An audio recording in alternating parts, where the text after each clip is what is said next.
ఈరోజు మనం ఒక చాలా ఆసక్తికరమైన అంశం గురించి మాట్లాడుకోబోతున్నాం.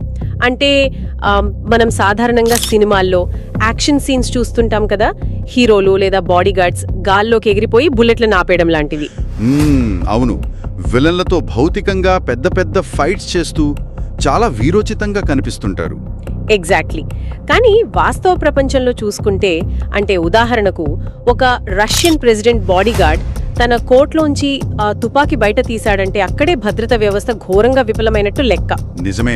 బేసిక్గా వినడానికి కొంచెం విచిత్రంగా అనిపించినా ట్రిగ్గర్ నొక్కాల్సిన పరిస్థితి వచ్చిందంటేనే సెక్యూరిటీ సిస్టమ్ పూర్తిగా పల్టీ కొట్టినట్లు. అసలైన ప్రొఫెషనల్ భద్రత అంటే యాక్షన్ సీక్వెన్సులు కాదు. అవును, ఒక రకంగా చెప్పాలంటే అది చాలా బోరింగ్గా, చాలా ప్రశాంతంగా ఉండాలి కదా. కరెక్ట్. ఎందుకంటే ఒక దాడి జరిగిన తర్వాత స్పందించడం అనేది పాత పద్ధతి. అత్యున్నత స్థాయి భద్రత ఎప్పుడూ కూడా ట్రిగ్గర్ నొక్కక ముందే, అంటే అసలు ఆలోచన పుట్టక ముందే ముప్పును తుంచేసేలా డిజైన్ చేయబడి ఉంటుంది. అబ్బా, దీన్నే ప్రోయాక్టివ్ అప్రోచ్ అంటారు కదా. అవును, ప్రోయాక్టివ్ అప్రోచ్, ముందే పసిగట్టడం. ఓకే, దీని కొంచెం విశ్లేషిద్దాం. ఈ ప్రోయాక్టివ్ అప్రోచ్ ఎలా ఉంటుందో అర్థం చేసుకోవటమే ఈనాటి మన ఈ లోతైన విశ్లేషణ లక్ష్యం. రష్యా అధ్యక్షుడి చుట్టూ ఉండే ఆ 4 అంచెల భద్రతా వలయం గురించి మన దగ్గరున్న సోర్సెస్ ని బట్టి డీకోడ్ చేద్దాం. తప్పకుండా. ఇది కేవలం 6 అడుగుల కండల తిరిగిన మనుషులతో ఏర్పాటు చేసిన భద్రత మాత్రమే కాదు.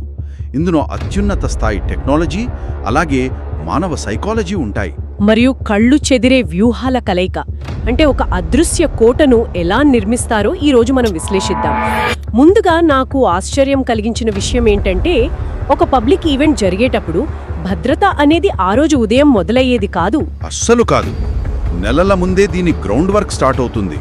దీన్నే వాళ్ళు అడ్వాన్స్ కేసింగ్ అని పిలుస్తారు. అడ్వాన్స్ కేసింగ్ అంటే కేవలం తుపాకులు లేదా బాంబులు పట్టుకునొచ్చే తీవ్రవాదుల గురించే వీరు ఆలోచించరన్నమాట.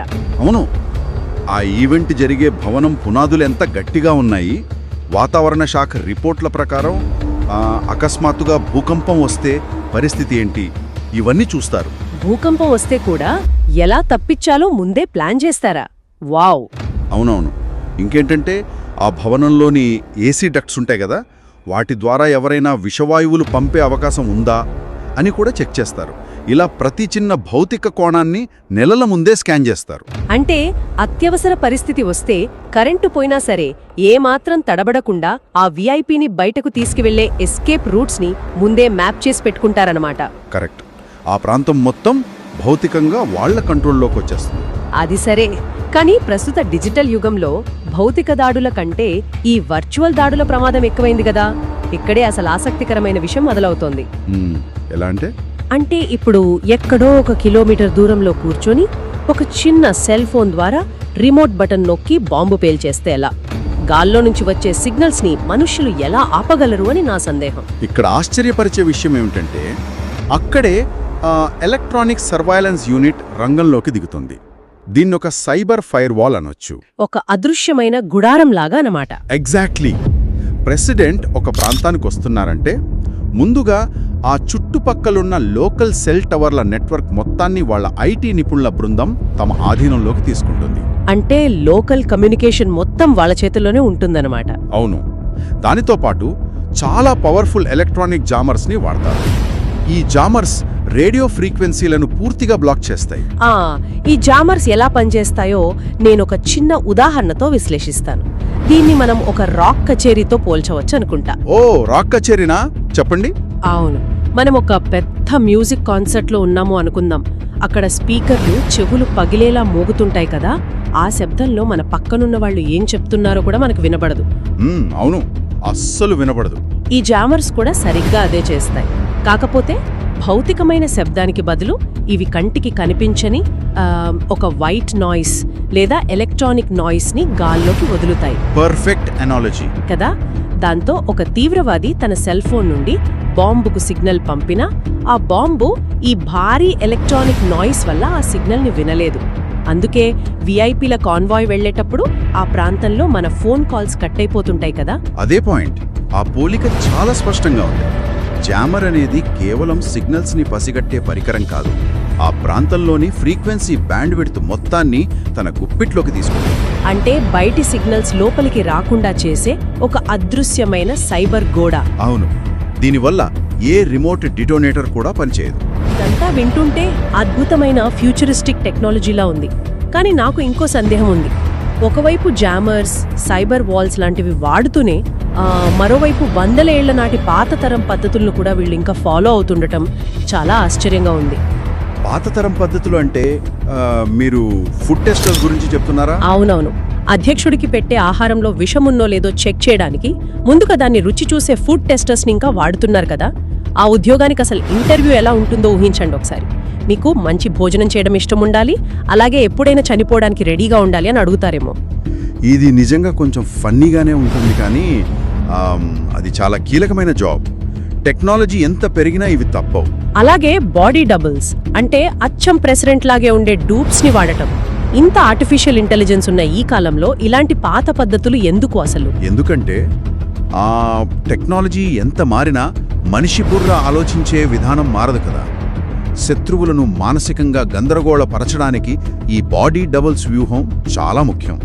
మానసికంగా గందరగోళపరచడమా? అదెలా? ప్రెసిడెంట్ కాన్వాయ్ బయలుదేరినప్పుడు ఒకేలాంటి కార్లు, ఒకేలాంటి రూపురేఖలున్న వ్యక్తులతో 3 లేదా 4 వేర్వేరు కాన్వాయ్లు ఒకేసారి బయలుదేరుతారు. ఓకే. ఒక అటాకర్ ఆ కాన్వాయ్ని టార్గెట్ చేయాలనుకుంటే వాడికి ఆలోచించడానికి ఉండేది కేవలం కొన్ని సెకండ్ల సమయం.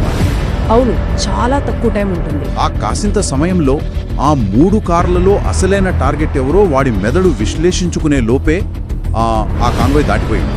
వావ్! అంటే ఇక్కడ వాళ్ళు కాపాడుకుంటున్నది భౌతికంగా కాదు, అటాకర్ మెదడు మీద కాగ్నిటివ్ లోడ్ పెంచి వాడిని కన్ఫ్యూజ్ చేస్తున్నారు. ఎగ్జాక్ట్లీ. వాడి ఆలోచనా శక్తిని ఓవర్లోడ్ చేస్తారన్నమాట. కానీ గ్రౌండ్ జీరో సంగతి ఏంటి? గ్రౌండ్ జీరో అంటే పబ్లిక్ లో ఉన్నప్పుడు కదా. అవును, ఒక పబ్లిక్ ఈవెంట్ జరుగుతోంది. వేలాది మంది జనం ఉన్నారు. ఆ జనసమూహం నుండి అసలైన ముప్పును ఎలా వేరు చేస్తారసలు? ఇక్కడే ఈ 4 లేయర్ సిస్టమ్ లేదా 4 వలయాల సిస్టంలోని బయటి వలయాలు రంగంలోకి దిగుతాయి. బయటి వలయాలు అంటే వలయం 4, వలయం 3 కదా? అవును. ఆ జనసమూహాన్ని కంట్రోల్ చేయడానికి ముందుగా పైన ఒక అదృశ్య కన్ను ఉంటుంది. అదే 4వ వలయం. దీంట్లో అత్యున్నత శిక్షణ పొందిన ఎలైట్ స్నైపర్స్ ఉంటారు. స్నైపర్స్ అనగానే నాకు ఒక మూవీ సీన్ గుర్తొస్తోంది. వీళ్ళెక్కడో చాలా దూరంలో ఉంటారు కదా? కరెక్ట్. వీళ్ళు ఎక్కడో 800 మీటర్ల దూరంలో ఉన్న ఎత్తైన భవనాల మీద పొజిషన్ తీసుకుంటారు. కింద గ్రౌండ్ మీద ఉన్న జనాలకి వీళ్ళెవ్వరూ కనిపించరు. 800 మీటర్లు అంటే దాదాపు 1 కిలోమీటర్ దూరం. అవును. కింద జనాల్లో ఎవరైనా అనుమానాస్పదంగా వేగంగా పరిగెడితే మరుక్షణమే వాళ్ల నుదుటి మీద స్నైపర్ రైఫిల్ తాలూకు ఒక రెడ్ డాట్ లాక్ అవుతుంది. వారి ఏకాగ్రత అంత తీవ్రంగా ఉంటుంది. కానీ అంత దూరం నుంచి ఒక కదిలే టార్గెట్ని కొట్టడం అంటే మామూలు విషయం కాదు కదా. అందులో చాలా ఫిజిక్స్ ఉంటుంది. గాలి వేగం, గాలిలోని తేమ, గ్రావిటీ వల్ల బుల్లెట్ కిందకు వెళ్లే యాంగిల్, ఇవన్నీ చూడాలి. భూమి తన చుట్టూ తాను తిరిగే వేగం కూడా బుల్లెట్ గమనాన్ని మారుస్తుందని ఎక్కడో చదివాను నేను. అవును, అదంతా ఒక సైన్స్. సెకండ్ల వ్యవధిలో ఇవన్నీ క్యాల్కులేట్ చేసుకుని టార్గెట్ని లాక్ చేస్తారు. అయితే ఇక్కడ నాకు ఒక ప్రశ్న. ఇప్పుడు కింద ఉన్న ఆ వేలాది మందిలో ఒక పిచ్చి అభిమాని తన ఉత్సాహం పట్టలేక బారికేడ్ దూకి ప్రెసిడెంట్ వైపు పరిగెత్తాడనుకుందాం. స్నైపర్కి ఆ కిలోమీటర్ దూరం నుంచి అతను ఒక హంతకుడిలాగే కనిపిస్తాడు కదా. ఆ అమాయకపు అభిమాని ప్రాణాలు పోకుండా ఎలా ఆపుతారంటారు? దీన్ని మనం ఒక పెద్ద చిత్రంతో అనుసంధానించి చూస్తే ఇక్కడ 3వ వలయం యొక్క పాత్ర మొదలవుతుందని అర్థమవుతుంది. ఓ, 3వ వలయమా? దీమే పెరిమీటర్ సెక్యూరిటీ అంటారా? అవును. ఈ 3వ వలయం సిబ్బంది కింద ఈవెంట్ జరిగే చోట బారికేడ్ల దగ్గర కాపలా ఉంటారు. వీళ్ల ప్రధాన బాధ్యత ఏంటంటే ఆవేశంతో, ఉత్సాహంతో వచ్చే అమాయకపు అభిమానులను అక్కడికక్కడే అడ్డుకోవడం. అంటే ఈ 3వ వలయం అనేది ఒక నాయిస్ ఫిల్టర్లా పనిచేస్తుందన్నమాట. జనాల ఆవేశాన్ని ఒక నాయిస్ అనుకుంటే వీళ్ళు దాన్ని ఫిల్టర్ చేస్తున్నారు. ఎగ్జాక్ట్లీ. 3వ వలయం సిబ్బంది ఆ సాధారణ జనాల హడావిడిని కంట్రోల్ చేయడం వల్ల పైన ఉన్న స్నైపర్లకు పరిస్థితి చాలా స్పష్టతతో కనిపిస్తుంది. అర్థమైంది. సాధారణ అభిమాని 3వ లేయర్ బారికేడ్ వద్దే ఆగిపోతాడు కాబట్టి వాడు ప్రాణాపాయం లేని నాయిస్ కింద లెక్క. అవును. కానీ ఎవరైనా అత్యంత తెలివిగా ఆయుధంతో ఆ 3వ లేయర్ని దాటుకుని లోపలికి చొచ్చుకు వస్తే వాడిని నాయిస్ కింద లెక్క కట్టరు. వాడసలైన ముప్పనిమాట. అప్పుడు మాత్రమే 4వ వలయంలో ఉన్న స్నైపర్లు యాక్షన్ తీసుకుంటారు కదా? కరెక్ట్.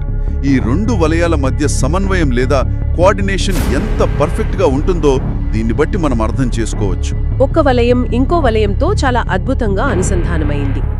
సరే, వలయం 3 ఫిల్టర్ చేస్తుంది, వలయం 4 టార్గెట్ చేస్తుంది. కానీ ముప్పు మరింత దగ్గరకొస్తే పరిస్థితి ఏంటి? అంటే ఎవరైనా ఎవరికీ అనుమానం రాకుండా ఈ బయటి 2 వలయాలను దాటుకుని లోపలికొచ్చేస్తే పరిస్థితి ఏంటన్నా మీ ఉద్దేశం? అవును, ఆ వేలాది మందిలో కలిసిపోయిన ఒక్కణ్ణి ఎలా కనిపెడతారు? అప్పుడు లోపల వలయాలు రంగంలోకి దిగుతాయి కదా? అవును, అప్పుడు రంగంలోకి దిగేదే ప్రాణాలకు అడ్డుపడే కవచాలు. అదే 2వ వలయం. వీరినే సీక్రెట్ గార్డ్స్ అంటారు. ఈ సీక్రెట్ గార్డ్స్ పనితీరు చూస్తుంటే నాకు మన శరీరంలోని వ్యవస్థ గుర్తొస్తుంది.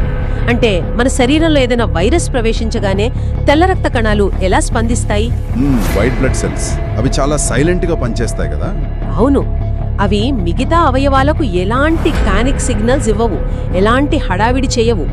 అత్యంత నిశ్శబ్దంగా ఆ వైరస్ చుట్టూ చేరి దాన్ని నాశనం చేస్తాయి. ఈ 2వ వలయం సీక్రెట్ గార్డ్స్ కూడా అచ్చం ఈ తెల్ల రక్త కణాల వ్యూహం లాగానే పనిచేస్తారు అనిపిస్తోంది. 100% కరెక్ట్. వీరు అసలు యూనిఫామ్లో ఉండరు, సాధారణ జనాల్లో కలిసిపోయి ఉంటారు. అంటే చేతిలో గన్స్ పట్టుకొని కనిపించరన్నమాట. వాళ్ళు బాడీ లాంగ్వేజ్లో తేడాలను గమనిస్తారా? అవును, వీరి ప్రధాన ఆయుధం కళ్ళు.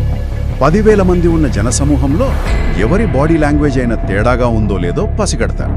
బాడీ లాంగ్వేజ్లో తేడా అంటే ఇప్పుడు వాతావరణం చల్లగా ఉన్నా ఎవరో ఒక వ్యక్తికి విపరీతంగా చెమటలు పడుతుండటం లాంటివా? కరెక్ట్. లేదా అందరూ ప్రెసిడెంట్ వైపు చూస్తూ ఉంటే ఒక వ్యక్తి మాత్రం ప్రెసిడెంట్ని కాకుండా ఆ చుట్టూ ఉన్న సెక్యూరిటీ వాళ్ల కదలికలను గమనిస్తుండటం లాంటివి. ఇలాంటి అనుమానాస్పద కదలికలను వీరు గుర్తిస్తారు. ఒకవేళ అలాంటి వ్యక్తిని పసిగడితే వెంటనే ఏం చేస్తారు? పక్కనున్న వారికి కూడా తెలియకుండా చాలా సైలెంట్గా వాడి చుట్టూ చేరి వాడిని అక్కడి నుండి ఐసోలేట్ చేస్తారు. జనాల్లో ఎవరికీ పానిక్ ఉండకూడదన్నదే వారి ఉద్దేశ్యం. వావ్! అంటే ఒక హడావిడి లేకుండా ముప్పును తుంచేస్తారు. సరే, ఆ తెల్ల రక్త కణాల కళ్ళు కూడా కప్పి వాడు నేరుగా ప్రెసిడెంట్ దగ్గరకొచ్చేస్తే అప్పుడు ఫైనల్ కవచమేంటి? అప్పుడు ఎదురయ్యేదే అంతిమ కవచం, వలయం 1, పర్సనల్ బాడీ గార్డ్స్. ప్రెసిడెంట్కు ఎప్పుడూ పక్కనే ఉండే ఫెడరల్ ప్రొటెక్టివ్ సర్వీస్ వీళ్లే కదా? అవును, సూట్లు వేసుకుని కళ్లద్దాలతో ఎప్పుడూ ఆయన్ని అంటిపెట్టుకునే ఉంటారు. మరి హిడెన్ టెక్ సంగతి ఏంటి? అంటే వీళ్ల చేతిలో సాధారణంగా బ్రీఫ్ కేసులు, గొడుగులుంటాయి కదా? So what does this all mean? దీని అర్థమేమిటి? ఆ బ్రీఫ్ కేసులు సాధారణ డాక్యుమెంట్లు పెట్టుకునే బ్యాగులు కావు. దాడి జరిగిన మరుక్షణమే ఆ బ్రీఫ్ కేస్ హ్యాండిల్లో ఉన్న ఒక చిన్న బటన్ నొక్కగానే అది కిందకు ఓపెన్ అయ్యి క్షణాల్లో ఒక పొడవైన కేవలార్ షీల్డ్గా మారుతుంది. బుల్లెట్ ప్రూఫ్ షీల్డ్ అన్నమాట. గొడుగులు కూడా బుల్లెట్లను అలా ఆపుతాయి కదా? బుల్లెట్ కైనెటిక్ ఎనర్జీని ఒకే చోట కాకుండా ఆ ఫైబర్ అంతా విస్తరించేలా చేసి అవి ఆపేస్తాయి. అవును, ఆ షీల్డ్స్తో గార్డ్స్ ప్రెసిడెంట్ చుట్టూ ఒక గోడ కట్టేస్తారు. ఈ మొదటి వలయం వద్ద ఉండే ఆయుధాలు కూడా చాలా ప్రత్యేకమైనవి. ఏంటవి? పెద్ద పెద్ద రైఫిల్స్ వాడతారా? లేదు, వారి దగ్గర 9mm గెర్జా పిస్టల్స్ ఉంటాయి. ఈ పిస్టల్స్ బుల్లెట్ ప్రూఫ్ వెస్ట్లను కూడా ఛేదించగలవు. ఇవి నిమిషానికి 40 బుల్లెట్లు ఫైర్ చేయగలవు. నిమిషానికి 40 బుల్లెట్లా? కానీ అంత పబ్లిక్లో అలా గుడ్డిగా ఫైర్ చేస్తే సామాన్యులకు ప్రమాదం కదా? అక్కడే వారి సర్జికల్ ప్రెసిషన్ కనిపిస్తుంది. వారు గుడ్డిగా ఫైర్ చేయరు. పక్కనున్న ప్రజలకు ఏ మాత్రం ప్రమాదం లేకుండా కేవలం పాయింట్ బ్లాంక్ రేంజ్లో మాత్రమే టార్గెట్ను హిట్ చేస్తారు. అది వారి స్పెషాలిటీ. ఇది వింటుంటే నిజంగా గూస్ బంప్స్ వస్తున్నాయి. అయితే నాకు డౌట్, ఇన్ని లేయర్స్, ఇన్ని అంచెలు ఉన్నా ప్లాన్ బి ఒకటి ఉంటుంది కదా? ఒకవేళ ఇవన్నీ ఫెయిల్ అయ్యి నిజంగానే దాడి జరిగితే అప్పుడు వాళ్ళ మొదటి లక్ష్యమేమిటి? అప్పుడు వారి ప్రోటోకాల్ ప్రకారం ఇమ్మీడియట్ ఎక్స్ట్రాక్షన్ అనేది జరుగుతుంది.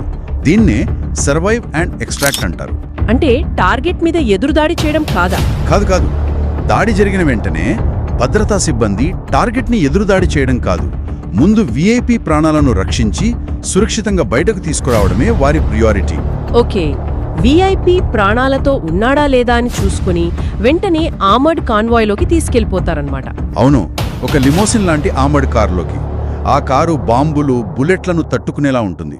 అందులోకి ప్రెసిడెంట్ను తరలిస్తారు. వావ్, ఇవన్నీ వింటుంటే ఇదొక కోర్ సింథసిస్ లాగా అనిపిస్తోంది కదా? కోర్ సింథసిస్ అంటే మీ ఉద్దేశం? అంటే భద్రతా వ్యవస్థ అనేది కేవలం మనుషులు లేదా ఆయుధాల బలం మాత్రమే కాదు. ముందస్తు ప్రణాళిక, సైబర్ ఫైర్ వాల్, మానవ వలయాలు, ఫైనల్గా ఎక్స్ట్రాక్షన్, ఇవన్నీ కలిస్తేనే ఒక అద్భుతమైన సిస్టమ్. ఇవన్నీ ఒకదానితో ఒకటి మాట్లాడుకుంటూ పనిచేస్తాయి. పర్ఫెక్ట్గా సమరైజ్ చేశారు.